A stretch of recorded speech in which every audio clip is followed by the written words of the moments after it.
نحمده ونصلي على رسوله الكريم اما بعد فاعوذ بالله من الشيطان الرجيم بسم الله الرحمن الرحيم ولا تستوي الحسنة ولا السيئة ادفع بالتي هي احسن فاذا الذي بينك وبينه عداوة كأنه ولي حميم آمنت بالله صدق الله العظيم۔ میرے قابل صد احترام محترم عزیز و دوستوں بزرگوں، دین اسلام ایک مکمل ضابطہ حیات کا دوسرا نام ہے۔ یہی وجہ ہے میرے دوست کہ جو کوئی بھی آدمی دین پر چلتا ہے اس کی زندگی جو ہے وہ متوازن ہوتی ہے، افراط و تفریط سے ہٹ کر اعتدال کے راستے میں چلنے میں اللہ تعالیٰ نے خیر رکھی ہے۔ اس لیے نبی کریم صلی اللہ علیہ وآلہ وسلم نے ارشاد فرمایا کہ خیر الامور اوسطها، اپنے معاملات کے اندر میانہ روی کو اختیار کرنا جو ہے یہ بہترین حکمت عملی ہے۔ اللہ تبارک و تعالیٰ نے انسان کو پیدا کیا ہے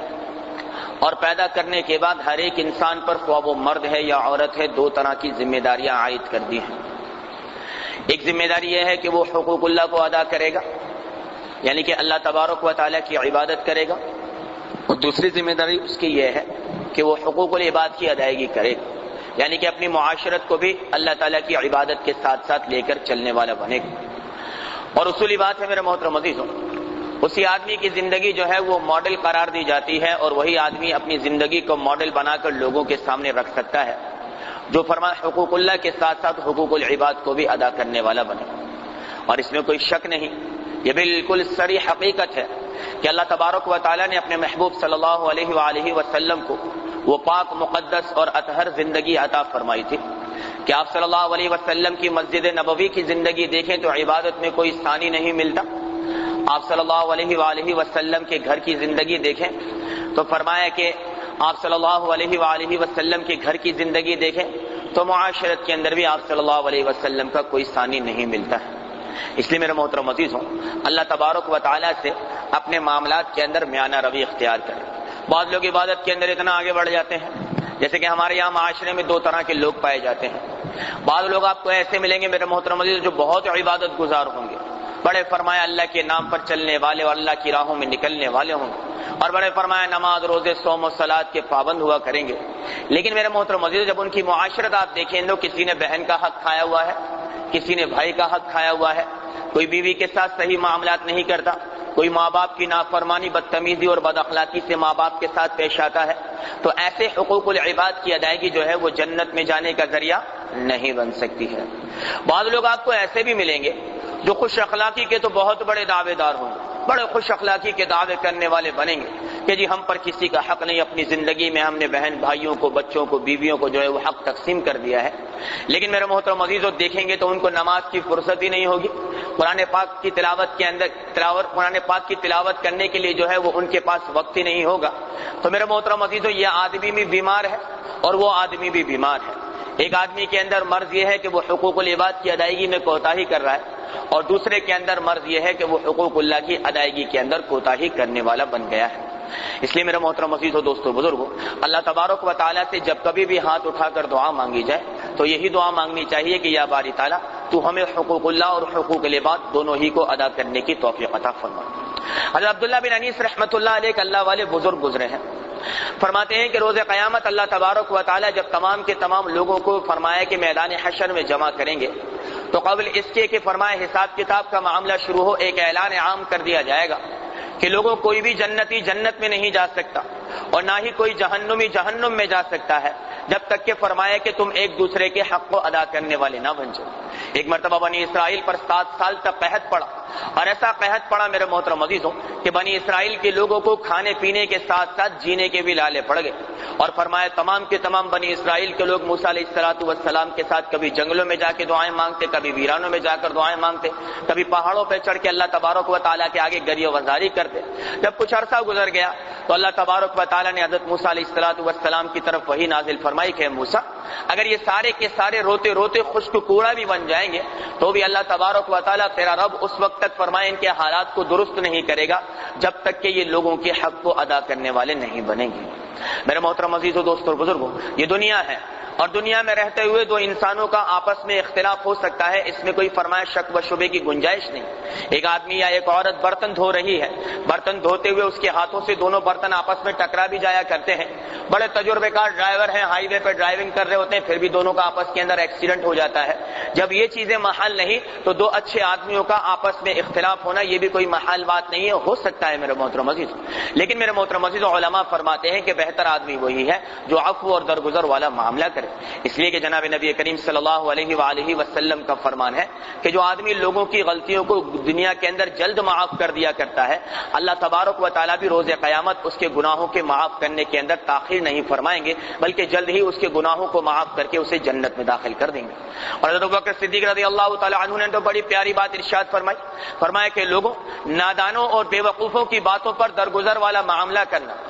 نادانوں اور بے وقوفوں کی باتوں پر درگزر والا معاملہ کرنا یہ عقل کی زکات ہے، اور فرماتے ہیں کہ اگر اللہ تبارک و تعالیٰ نے عقل دی ہے تو اس کی زکات بھی نکالا کرو، اس لیے جب تمہارے سامنے کوئی نادان آدمی اور بے وقوف آدمی آ کر تمہیں فرمایا ایسی بات کرے کہ جس سے غصہ آ جایا کرے تو فرمایا اس سے درگزر والا معاملہ کرنا چاہیے۔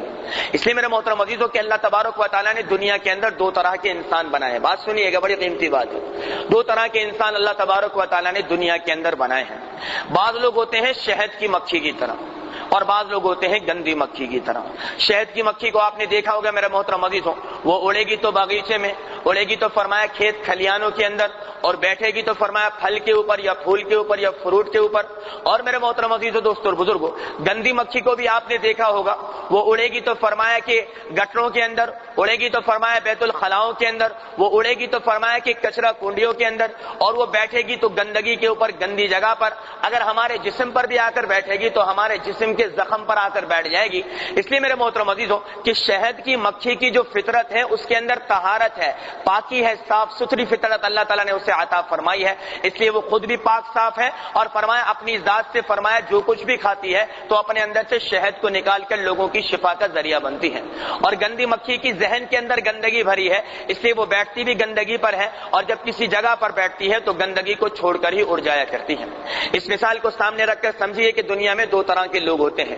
ایک شخص وہ ہے کہ جس کے اندر خود بھی خیر ہوتی ہے اور وہ اوروں میں بھی خیر ہی تلاش کرتا ہے، وہ خود بھی اچھا آدمی ہوتا ہے اور سامنے والے کی اچھائی پر ہی اس کی نظر جاتی ہے، سامنے والے کی خیر خواہی کا جذبہ ہی اس کے دل کے اندر ہوتا ہے۔ اور ایک آدمی ایسا ہوتا ہے میرے محترم عزیزوں کہ فرمایا وہ خود بھی گندا ہوتا ہے اور اس کو سامنے والے میں بھی صرف اور صرف گندگی ہی نظر آیا کرتی ہے۔ اور تو اور میرے محترم عزیزوں وہ عام لوگوں کے اندر صرف فرمایا برائیاں ہی تلاش کرتا ہے، پھر نہ فرمایا اس کی برائی کی تلاش کرنے سے علماء بچتے ہیں اور نہ فرمایا کہ کوئی اور بچتا ہے۔ اور تو اور میرے محترم عزیزوں فرمایا اس کی نظر اتنی گندی ہو جاتی ہے گندی مجلسوں میں بیٹھنے کے بعد اور گندی ذہنیت سوچنے کے بعد کہ یہ آدمی اپنے ماں باپ کے اندر بھی عیب کو تلاش کرنا شروع کر دیتا ہے، پھر اسے اپنے ماں باپ بھی عیوب والے لگتے ہیں۔ اس لیے میرے محترم عزیزوں ہم مسلمان ہیں، اللہ تعالیٰ سے دعا مانگیے کہ یہ اللہ ہمارے اندر شہد کی مکھی والے اوصاف پیدا فرما کہ ہمیں خود بھی اچھا بنا اور ہمارے اندر سے وہ اچھائی نکال جو لوگوں کی خیر خواہی کا ذریعہ بن جائے۔ اس لیے علماء فرماتے ہیں میرے محترم عزیزوں کہ برے آدمی سے دوستی نہیں رکھنی چاہیے۔ برے آدمی کی دوستی کی مثال کوئلے کی مانند ہے، اگر وہ ٹھنڈا ہوگا میرے محترم عزیزوں ہاتھ میں لیں گے ہاتھ کالا کر دے گا، اگر وہ گرم ہوگا تو آپ کے ہاتھ کو جلا دے گا۔ اس لیے برے آدمی کی دوستی بھی اچھی ہے اور دشمنی بھی فرمایا اچھی نہیں ہے، دونوں ہی اچھی نہیں ہے۔ اس طرح فرمایا کہ آدمی نیک لوگوں کے ساتھ تعلق اور دوستی رکھے۔ اب یہ سارے داڑھی والے نیک نہیں ہوتے، آپ سوچیں نیک تو وہی ہے جو مسجد کا امام ہے، جو مؤذن خادم ہے، جو داڑھی نہ میرے محترم عزیزوں بتا اوقات ایک آدمی فرمایا چہرے پر اگرچہ سنت رسول نہ سجائے لیکن اللہ تعالیٰ نے اس میں اندر بڑی صفاتیں بڑی خوبیاں رکھی ہوتی ہیں، تو فرمایا جو آدمی آپ کو نیکی کی راہوں کی طرف لے کر جائے اس سے دوستی رکھیا کیجیے، اس لیے کہ اس کی مثال جو ہے وہ عطر کی طرح ہے، اگر آپ جسم پر لگائیں گے تو خود بھی مہکیں گے اور جب کسی کے پاس جائیں گے تو آپ کی خوشبو سے وہ بھی اپنے دل اور دماغ کو معطر کرنے والا بن جائے گا۔ اس لیے میرے محترم عزیزوں فرمایا کہ جب انسان کی فرمایا موت آ جاتی ہے تو موت کے بعد انسان کو 5 حصوں میں تقسیم کر دیا جاتا ہے۔ نمبر 1 اس کی روح جس کو ملک الموت لے کر چلے جاتے ہیں، نمبر 2 اس کا جسم جسے کیڑے مکوڑے جو ہے فرمایا کہ قبر کے اندر کھا جایا کرتے ہیں، تیسرے نمبر پر اس کی ہڈیاں جسے فرمایا مٹی قبر کے اندر کھا لیا کرتی ہے، چوتھے نمبر پہ فرمایا اس کا مال ہے جو وارث آپس کے اندر تقسیم کر لیا کرتے ہیں. اور 5ویں نمبر پر میرے محترم عزیزو اس کی نیک اعمال ہیں جو فرمایا قیامت کے دن اللہ کے دربار میں جب وہ حاضر ہوگا تو اگر کسی کے ساتھ دنیا کے اندر رہتے ہوئے زیادتی کی ہوگی وہ ساری کی ساری نیکیاں جو ہے فرمایا وہ اس کے فرمایا لے کر جانے والے بن جائیں گے. تو کتنی فرمایا حسرت کی بات ہے کہ ایک آدمی دنیا کے اندر فرمایا نیکیاں کما کر لائے اور آخرت کے اندر فرمایا لوگوں کی حق تلفی کرنے کی وجہ سے ساری کی ساری نیکیاں اللہ تبارک و تعالی دنوں میں تقسیم کر دیں. ایک مرتبہ آپ صلی اللہ علیہ وآلہ وسلم نے صحابہ کرام سے پوچھا کہ میرے صحابہ بتاؤ کہ میری امت کا سب سے زیادہ مفلس یعنی فقیر آدمی کون ہے؟ اب ہر ایک صحابی نے اپنے اپنے طور پہ جواب دیا کہ یا رسول اللہ جس کے پاس ایک وقت کا کھانا نہ ہو وہ فقیر ہے. فرمایا جس کے پاس پہننے کو نہ ہو وہ فقیر ہے. جس کے پاس سواری کا انتظام نہ ہو رہنے کو نہ ہو وہ فقیر ہے. آپ صلی اللہ علیہ وآلہ وسلم نے فرمایا کہ میرے صحابہ میں تمہیں بتاؤں کہ میری امت کا سب سے بڑا مفلس یعنی فقیر آدمی کون ہے؟ فرمایا جی ہاں یا رسول اللہ. کہ میری امت کا سب سے بڑا مفلس آدمی وہ ہے کہ جب روز قیامت وہ اللہ کے دربار میں آئے گا تو نیکیوں کے انبار لے کر وہ فرمایا آئے گا. اتنی نیکیاں اس کے پاس ہوں گی کہ جس کا شمار کرنا مشکل ہے. لیکن فرمایا کہ کہیں فرمایا حقوق الماں فرمایا آ کر اس کی نیکیاں لے جائے گی, کہیں باپ آ کر اس کی نیکیاں لے جائے گا, کہیں بیوی بچے آ کر لے جائیں گے, کہیں رشتہ دار دوست احباب آ کر اس کی نیکیوں کو لے کر جانے والے بن جائیں گے. اور ایسا وقت آئے گا کہ بانٹتے بانٹتے بانٹتے اس کی نیکیاں ختم ہو جائیں گی اور اس کے بعد بھی فرمایا حق والے باقی رہیں گے. تو پھر اللہ تبارک و تعالیٰ جو ہے اس کے فرمایا جو حق والے حق مانگنے آئیں گے اللہ تبارک و تعالیٰ ان کے گناہوں کو اٹھا کر اس کے سر پر ڈال دے گا. اور دیکھتے ہی دیکھتے تم دیکھو گے کہ وہ آدمی جو نیکیوں کے انبار لے کر آیا ہے وہ فرمایا گناہوں کے انبار اپنے سر پہ لے کر جہنم میں جانے کا حقدار بن جائے گا. اس لیے میرے محترم عزیزو دوستو اور بزرگوں علماء فرماتے ہیں ویسے تو حدیث پاک میں آتا ہے کہ ایک مسلمان کے دوسرے مسلمان پر 6 حق بنتے ہیں. جب ملاقات کرے تو سلام کرے, جب دعوت دی جائے تو دعوت کو قبول کرے, جب فرمایا کہ مسلمان جو ہے ٹھیک ہے الحمدللہ کہے تو جواب میں یرحمک اللہ کہا جائے, جب فرمایا خیر خواہی چاہے تو خیر خواہی کا جذبہ دل میں پیدا ہو, جب مسلمان بیمار ہو تو اس کی عیادت کی جائے اور جب اس کی موت ہو جائے تو اس کی قبر اس کی فرمایا میت کے ساتھ چلا جائے. لیکن علماء فرماتے ہیں کہ مسلمانوں پر 3 حقوق اور بھی بنتے ہیں. بڑی قیمتی بات کرنے لگا ہوں میرے دوست. فرمایا اگر کوئی مسلمان کسی مسلمان کو فائدہ نہیں دے سکتا تو خدا کے لیے پھر اسے نقصان بھی نہ پہنچے. اگر کسی بھائی کے لیے اچھی بات نہیں کر سکتے تو پھر اس کے لیے بری بات بھی نہیں کرنی چاہیے. اور اگر فرمایا کہ کوئی مسلمان اپنی ذات سے کسی مسلمان کو مالی اعتبار سے کوئی خیر خواہی نہیں کر سکتا تو پھر اس کے لیے کسی شر کو بھی فرمایا اپنے دل اور دماغ کے اندر پیدا نہیں کرنا چاہیے. اس لیے میرے محترم عزیزو دوستو اور بزرگوں کہ جب آدمی فرمایا گندی سوچ اپنے اندر پیدا کرتا ہے تو پھر اللہ تبارک و تعالیٰ اس کی سوچ کے مطابق ہی اس کے لیے فیصلہ کیا کرتے ہیں. میں پچھلے 3 دنوں سے آپ حضرات کے سامنے اولاد کے, ماں باپ کے, بیوی بچوں کے حقوق کو بیان کرنے لگا تھا, لیکن آج میں آپ حضرات کے سامنے ان حقوق کی فرمایا کی اہمیت کو بیان کرنا چاہوں گا کہ میرے محترم عزیزو اگر یہ کوتاہیاں ہم سے ہو گئیں تو کل قیامت کے دن اللہ کے دربار میں کتنی سختی کے ساتھ بات پرس ہوگی اور کتنی سختی کے ساتھ اللہ تبارک و تعالیٰ اس کا حساب کتاب لینے والا بن جائے گا. اس لیے میرے محترم عزیزو یہ دنیا اللہ تبارک و تعالیٰ نے جو عطا کی ہے اس میں کسی کو حقیر نہ جانے, کسی کو اپنے سے چھوٹا نہ جانے, بلکہ فرمایا میرے محترم عزیزو اپنی فرمایا طرف نظر کریں گے تو کوئی بھی دنیا میں برا نظر نہیں آئے گا. لیکن جب آدمی سامنے والے کو ہی دیکھ کر چلے گا, سامنے والے کو اپنے سے حقیر سمجھے گا تو پھر اسے اپنے اندر کوئی بھی عیب نظر نہیں آئے گا. بقول کسی اللہ والے کے نہ تھی حال کی جب ہمیں اپنی خبر, نہ تھی حال کی جب ہمیں اپنی خبر, لگے رہے ڈھونڈنے دوسروں کے عیب و ہنر, پری جو اپنے حال پہ نظر تو جہاں میں کوئی بھی برا نہ رہا. ایک مرتبہ رات کو سونے سے پہلے اپنے ضمیر کو پوچھے گا نا کہ مولوی تو چیز کیا ہے, پھر اس مولوی کو اپنے آپ سے سارا یہاں بیٹھا ہوا مجمع بہترین ہی نظر آئے گا اور سب سے گندا یہ مولوی فرمایا خود نظر آئے گا. ایک اللہ والے کو کسی نے گالیاں دی, برا بھلا کہا, تو اس نے کہا بھائی کہ تو مجھے کیا گالیاں دے گا, برا بھلا کہا گا, تو میرے عیوب کو تھوڑا جانتا ہے, تو جو مجھے برا کہہ رہا ہے میں اس سے کئی زیادہ برا ہوں, اس لیے کہ میں اپنے عیوب کو تجھ سے بھی زیادہ بہتر جاننے والا ہوں. اس لیے اپنے آپ کو دیکھ کر چلنا چاہیے میرے محترم عزیزوں. ایک مرتبہ سیدنا علی بن طالب رضی اللہ تعالی عنہ کا زمانہ خلافت تھا, ایک شخص کے اوپر حد جاری ہوئی, لوگوں نے فرمایا حد فرمایا جاری ہوتے ہوئے اسے برا بھلا کہنا شروع کر دیا. جب مجمع بہت جمع ہو گیا تو اب اسے سزا بھی مل رہی اور تانے بھی مل رہے. سیدنا علی بن طالب رضی اللہ تعالی عنہ کو غصہ آیا اور فرمایا لوگوں میں تمہیں خدا کی قسم دے کر یہ بات کہتا ہوں کہ جس گناہ کی پاداش کے اندر اس شخص کو سزا دی جا رہی ہے, اگر تم نے کبھی اپنی زندگی کے اندر یہ گناہ نہیں کیا تو یہاں کھڑے رہو, لیکن تم میں سے ہر وہ آدمی جس نے کبھی بھی یہ گناہ اپنی زندگی میں کیا ہے وہ یہاں سے چلا جائے. فرماتے ہیں کہ سارا کا سارا مجمع وہاں سے چھٹ گیا. ایک بھی آدمی وہاں کھڑا ہوا نظر نہیں آیا۔ اللہ تبارک و تعالیٰ ستار ہے میرے محترم عزیزوں، گناہگار ہم میں سے ہر ایک آدمی ہے، عیب والا ہم میں سے ہر ایک آدمی ہے، لیکن بعض کے عیوب پر اللہ تعالیٰ نے پردہ رکھا ہے اور بعض کے عیوب کو اللہ تبارک و تعالیٰ نے کھول کے رکھا ہے۔ آج میرے محترم عزیزوں، ہم جو ایک دوسرے کے سامنے فرمائے اس طریقے سے بیٹھے ہیں، آج ہم جو اپنی بیویوں کے سامنے، اپنے بچوں کے سامنے جا کر بیٹھ جاتے ہیں، اگر گھر کے باہر کی زندگی بیوی اور بیٹی کے سامنے آ جائے کہ تیرا یہ باپ، تیرا یہ بھائی اور تیرا یہ فرمایا شوہر باہر جا کر کتنی گندی نظریں لوگوں پر، عورتوں پر ڈالتا ہے، تو یہ شوہر کبھی اپنی بیوی کو نظر فرمایا دیکھنے کے قابل نہ رہے، یہ فرمایا باپ اپنی بیٹی کے سامنے رہنے کے قابل نہ رہے۔ اس لیے آج کی زندگی اللہ نے دی ہے، توبہ کیجیے ورنہ کل کیا معاملہ ہوگا۔ فرمایا کہ قیامت کا دن ہوگا، اللہ تعالیٰ ہمارے بیوی بچوں کو، ماں باپ کو، سب کو فرمایا میدان حشر میں کھڑا کرے گا اور ہماری تنہائی کی موویاں اللہ تعالیٰ ان کو دکھا دے گا کہ دیکھو یہ تمہارا نیک اور پارسا باپ ہے، یہ تیرا متقی اور پرہیزگار شوہر ہے، یہ فرمایا تیرا وہ بھائی ہے جس پہ تجھے فخر تھا، یہ تنہائی میں تیری پشت یہ اعمال کیا کرتا تھا۔ آج ہاتھ دیے ہیں منہ چھپا دیں، یا اللہ میری توبہ میں تو ذلیل ہو گیا، لیکن کل یہ ہاتھوں کو باندھ دیا جائے گا اور یہ چہرہ سامنے رہے گا میرا محترم عزیز، چھپانے کے کوئی آثار باقی نہیں رہیں گے۔ اس لیے آج کی زندگی کے اندر اللہ تبارک و تعالیٰ سے توبہ کیجیے اور حقوق والوں کو حقوق دینا شروع کر دیجیے میرے محترم عزیزوں۔ اگر آپ نے اپنے بہن بھائیوں کے، اپنے فرمایا کے ماں باپ کے، اپنے عزیز رشتہ داروں کے حق رکھے ہیں، آپ کا باپ گھر میں بڑا تھا، اس نے آپ کے چچاؤں کے حق کھائے ہوئے ہیں، یا آپ بڑے بھائی ہیں، آپ نے چھوٹوں کے حق کھائے ہوئے ہیں۔ اکثر و بیشتر معاملہ سننے میں آتا ہے کہ بڑا بیٹا ہے، باپ نے فرمایا محبت کے اندر ساری پراپرٹی بڑے بیٹے کے نام کر دی، اب باپ بھی فرمایا عجیب آدمی تھا، اپنی زندگی میں وراثت کو تقسیم نہیں کیا اور مر گیا، بیٹا فرمایا چھوٹوں پر زیادتی کرنے لگا کہ جو میرے نام ہے وہ میرے ہی نام رہے گا، جا کورٹ کچہری میں چلا جا جو فرمایا جا کے کر سکتے، یہاں کاغذات بولتے ہیں، ارے میرے دوست یہاں تیرے یہ کاغذات بولتے ہیں، لیکن وہاں کرامن کاتبین کے لکھے ہوئے کاغذات بولیں گے جو یعلمون ما تفعلون ہے، جو ان علیکم لحافظین ہے، اور وہ فرمایا تجھے بتائیں گے تیرے دنیا کے کاغذات کتنے جھوٹے ہوا کرتے تھے۔ اور دے دو اپنی زندگی میں اپنے بہن بھائیوں کے حق، دے دو اپنی زندگی میں اپنے عزیز رشتہ داروں کے حقوق، ورنہ خدا کی قسم تمہاری اولاد تمہارے جانے کے بعد اگر یہ حق نہیں دے گی تو جب تک تمہاری اولاد ان حقوق پر، اس مال پر عیاشی کرتی رہے گی، تمہاری قبر کے اندر اتنے ہی روز تک جہنم کی آگ جلتی جائے گی، جلتی جائے گی، جلتی چلی جائے گی۔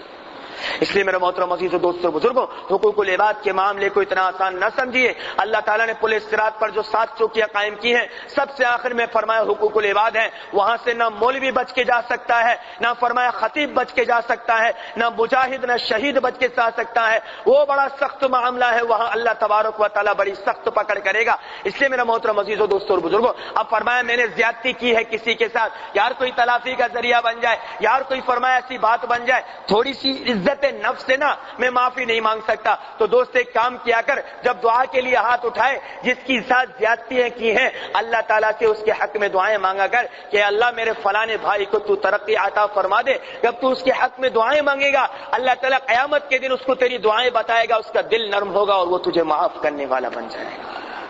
اور اگر ایسا نہ کیا میرے محترم عزیز و دوستو اور بزرگوں، تو پھر فرمایا کہ جیسی کرنی ویسی بھرنی، نہ مانے تو کر کے دیکھ، جنت بھی ہے جہنم بھی ہے، نہ مانے تو مر کے دیکھ۔ اس لیے میرے محترم عزیزوں، انسان کو چاہیے کہ وہ فرمایا اپنے آپ کو دوسروں سے کمتر اور حقیر ہی سمجھنے والا بنے۔ قصہ مشہور ہے، اکثر و بیشتر سناتا ہوں۔ ایک مرتبہ ایک امیر اور غریب دوست تھے، دونوں میں بڑی بے تکلفی تھی۔ امیر کے بعد جب مال بڑھا تو ذرا تکبر بھی بڑھ گیا، فطری چیز ہے میرے محترم عزیزوں۔ اب تکبر تھوڑا سا بڑھ گیا تو ایک دن فقیر جو ہے وہ امیر کے ساتھ بیٹھا ہوا تھا۔ امیر جب فقیر آ کر بیٹھا تو اس نے اپنے کپڑے سمیٹ لیے، پھر وہ قریب ہوا دوستی کے اندر، پھر کپڑے سمیٹ لیے۔ تو اس امیر نے کہا فقیر کو دیکھ کے کہ یار تجھ میں اور گدھے میں فرق کیا ہے؟ کیا فرمایا مجھ میں اور گدھے میں فرمایا صرف ایک بالشت کا فرق ہے، اور جب فرمایا امیر نے ناپا تو اس کے اور فرمایا امیر کے درمیان بھی ایک ہی بالشت کا فرق تھا۔ بات سمجھ میں آئی میرے دوست؟ تھوڑی سی نیند اڑائیں تو بات سمجھ میں آئے نا۔ بات یہ ہے کہ امیر اور غریب دونوں ساتھ بیٹھے ہوئے تھے، جب فاصلہ ایک بالشت کا رہ گیا تو امیر نے جو ہے غریب سے فرمایا حقارت سے پوچھا کہ یار تجھ میں اور گدھے میں فرق کیا ہے؟ تو کہا مجھ میں اور گدھے میں صرف ایک بالشت کا فرق ہے، اس لیے کہ تو مجھ سے ایک ہی بالشت دور بیٹھا ہوا ہے۔ اس لیے میرے محترم عزیزو دوستو اور بزرگوں، ہم اس بات کو دیکھنے والے بنے اور اس معاملات کو فرمایا کہ سوچنے والے بنے کہ ہمارے اعمال کس طریقے سے ہیں اور فرمایا ہماری بات کس طریقے سے ہے۔ اس لیے فرمایا اکثر و بیشتر لوگوں میں یہ بات دیکھی جاتی ہے ہے کہ وہ اپنا یہ حق سمجھتے ہیں کہ میری عزت کی جائے، میرا وقار بلند ہو اور لوگ فرمایا کہ میری تعریفیں کریں، یہ اپنا حق سمجھتے ہیں، لیکن فرمایا اپنی ذات سے دوسروں کا کتنا حق ادا کرتے ہیں اس بات کو کوئی بھی محسوس نہیں کرتا ہے۔ لہذا جب انسان یہ سوچنے لگے گا کہ مجھ پر دوسرے کے کتنے حقوق ہیں تو سامنے والا وہ حق خود بخود ادا کرنے والا بن جائے گا۔ اس لیے میرے محترم عزیزو، اللہ تبارک و تعالیٰ سے یہی دعائیں مانگنی چاہیے کہ میرے مولا جس طرح تو نے صوم و صلاۃ کا پابند بنایا، جس طرح تو نے ہمیں دیندار بنایا، جس طرح تو نے ہمیں مسلمان بنایا، بعینی اسی طرح جتنے بھی لوگوں کے حقوق ہمارے ذمہ آتے ہیں تمام کے تمام مسلمانوں کے حقوق جو ہے وہ ہمیں احسن طریقے سے ادا کرنے کی توفیق عطا فرما۔ اللہ تعالیٰ ہم تمام کے تمام مسلمانوں کو اس پر عمل کرنے کی توفیق عطا فرمائے۔ وآخر دعوانا ان الحمد للہ رب العالمین۔